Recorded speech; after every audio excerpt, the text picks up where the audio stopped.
তো বন্ধুরা আজ আমরা ভালো মন্দ খাওয়া গ্রুপ চলি গেল ইসাহাক আলী ভাইয়ের মা বাবা দোয়া হোটেল। আর এই হোটেলটা ফুলবাড়ি টু মধ্যপাড়া মহাসড়কের ফুলবাড়ি থাকি বাইর হয় লাকি ফিলিং স্টেশনের পাশে। তো এক বড় ভাই আমাকে একদিন কলসে অটে একদিন খায়া দেখেন তো কেঙ্কা নাগে। তো সেই সুবাদে আজ আমার আটে খাবার আইসে।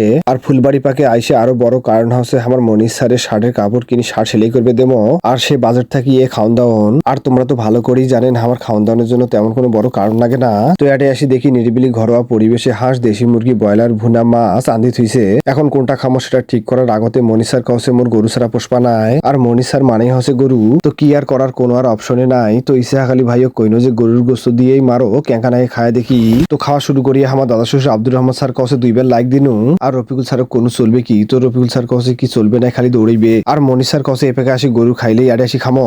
আলহামদুলিল্লাহ আসলে খাবারটা ভালো লাগছে আমার সবারে। তো বন্ধুরা তোমরা কে কোথা থেকে দেখোছেন আর তোমার জায়গায় ভালো কিছু খাবার পাওয়া গেলে সেটা আমাকে কমেন্ট করে জানাইবেন। আর ভিডিওটা কেমন লাগলে সেটা তো কইমেন, সাথে আমাকে ফলো করি আমার সাথে থাকবেন। ধন্যবাদ সবাইকে।